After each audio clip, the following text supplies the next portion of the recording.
For Americans, going to the gas station these days is painful. I'm never gonna financially recover from this.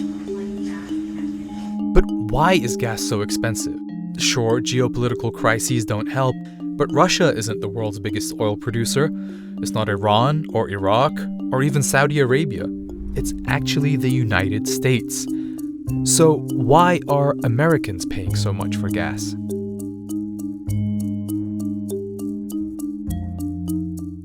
The gasoline you put in your car comes from crude oil that's pumped out of the ground. And the reason Americans are paying record prices for gas is because the US doesn't treat its fossil fuel resources the way many other big-time oil countries do.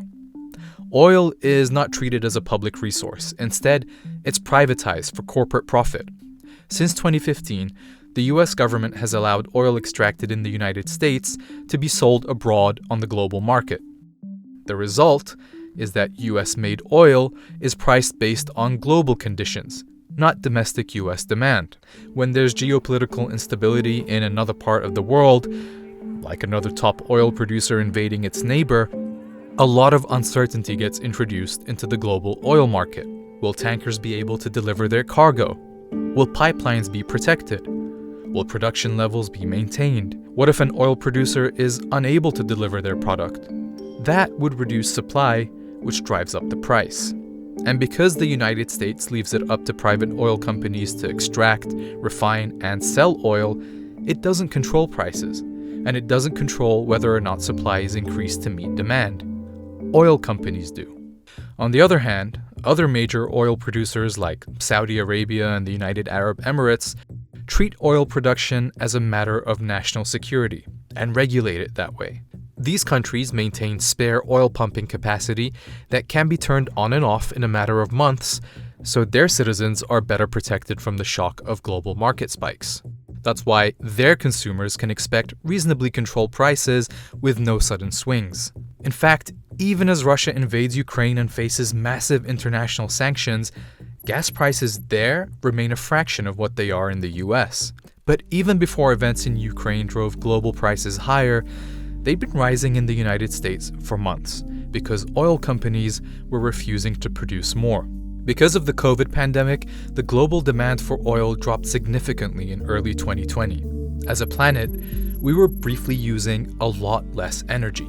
But this was a financial disaster for a lot of US-based oil companies that had recently invested in new extraction. Many had to shut down completely or at least reduce their output. But when demand went back to normal, many oil producers decided they didn't want to take the risk of investing in more production again.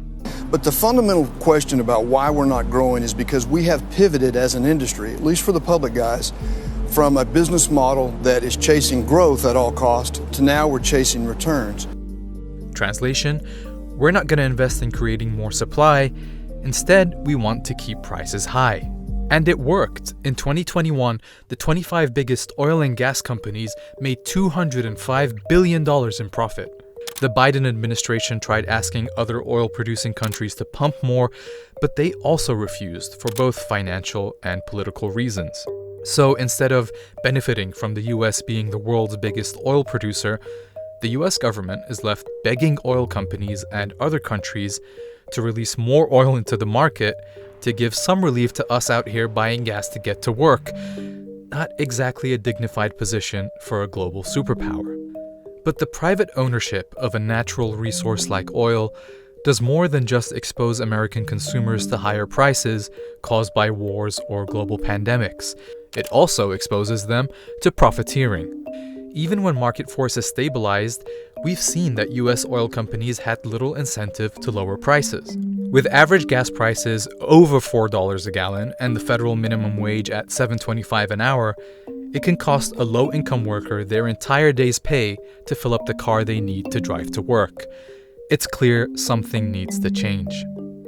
Now, there are no serious calls to nationalize oil in the United States. After all, even water is sometimes privatized here. But there are politicians now calling for oil companies to face a windfall profits tax. Essentially, that means a tax on excess profits in the hope that it would discourage oil companies from gouging consumers.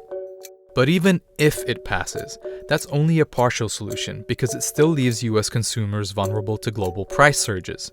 Right now, oil companies have powerful lobbies that will not only fight attacks like that, but also don't want to see the US unchain itself from fossil fuels. The oil industry has spent hundreds of millions of dollars lobbying the federal government. More public control of oil would mean less corporate pressure on Congress to maintain the current fossil fuel economy. Because while we need more affordable gas prices now, our future depends on transitioning to different forms of energy altogether.